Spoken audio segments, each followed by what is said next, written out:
நான் national management college பத்தி பேசும்பொழுது பேர்ல காலேஜ் இருக்கு சார். ஆனா நான் எந்த காலேஜ்லயுமே காரிடார்ல பசங்க உட்காந்து புக்ஸ் வச்சு படிச்சலாம் நான் பார்த்ததே கிடையாது. நாங்க நிறைய காலேஜஸ் போயிருக்கனால சொல்றேன்.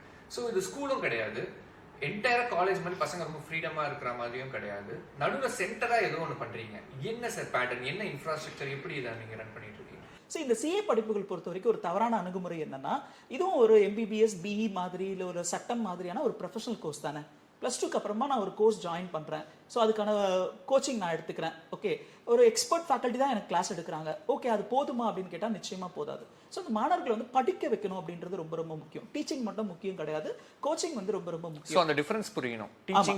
கோச்சிங்க்கும் டீச்சிங்க்கும் டிஃபரன்ஸ் புரியணும். ஒரு ஆசிரியர் பாடம் நடத்துனாங்க, நான் நோட்ஸ் எடுத்துக்கிட்டேன், நானே படிப்பேன்னா படிப்பேன். அது வந்து 110 மாணவர்கள் தான் சுயமா படிப்பாங்க. ரிமைனிங் இருக்க ஸ்டூடெண்ட்ஸ் வந்து உட்கார வச்சு நம்ம படிக்க வைக்கணும். அதுவும் வந்து நம்ம ஷெட்யூல் பண்ணணும். இந்த பாடத்துக்கு எவ்வளவு நேரம் வந்து நீங்க ஒதுக்கணும். ஸோ ஒரு நாளைக்கு வந்து இப்போ பாடம் நடத்தி முடிச்சிட்டாங்க அப்படின்னு சொன்னா நீங்க பேக்ல புக் எடுத்து வச்சுட்டு ஹாஸ்டல் போறதோ இல்லை நீங்க வீட்டுக்கு போறதோ வந்து சரியான முறை கிடையாது.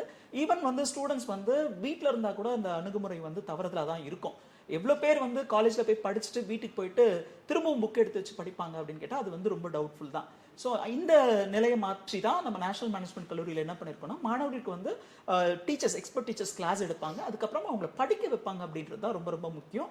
இவங்க +2 மட்டுமே முடிச்சுட்டு இங்கே வர ஒரு மாணவர் 17 வயசுக்கு அப்புறமா இருக்கிற ஒரு மாணவர் வந்து அவர் செல்ஃப் மோட்டிவேட்டடாக அவராகவே படிப்பாருன்னு நம்ம அவரை விட முடியாது. ஓகே, ஸோ அதனால தான் நாங்கள் என்ன பண்ணுவோம்னா, திட்டமிட்டு என்னென்ன சப்ஜெக்ட்டுக்கு எவ்வளோ ஹவர்ஸ் வந்து அவங்க சுயமாக படிக்கணும் அப்படின்றத அவங்க படிக்கிறாங்களான்றத மேற்பார்வையிடுவோம். அது மட்டும் இல்லாமல் தொடர்ந்து வந்து அவங்களுக்கு வந்து டெஸ்ட் கண்டக்ட் பண்ணிட்டே இருப்போம். ஸோ யூஸ்வலாகவே ப்ரொஃபஷனல் கோர்சஸ் பொறுத்த வரைக்கும் ஸ்டூடெண்ட்ஸ் வந்து படிக்கிறது மட்டும் போதாது, அதுக்கான தேர்வு முறைகளுக்கும் தயாராகணும் அப்படின்னு சொல்லிட்டு இருக்கு. பல தடவை அந்த தேர்வுகளை வந்து எழுதி பார்க்கணும். ஸோ இந்த தேர்வுகள் தான் ரொம்ப டஃப் அப்படின்ற ஒரு விஷயம் எல்லாருக்குமே தெரியும்.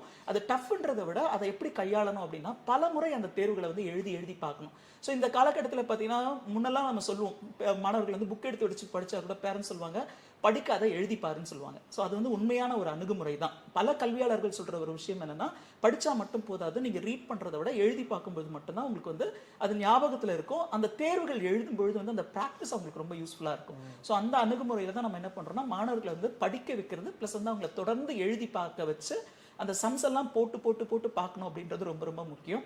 பலமுறை, அது வந்து பலமுறை அதை வந்து போட்டு பார்க்கணும். அந்த தேர்வுகள் வந்து எந்த முறையில் இருக்குமோ அதே மாதிரியான மாதிரி தேர்வுகளை வந்து தொடர்ந்து நம்ம எழுத வைப்போம்.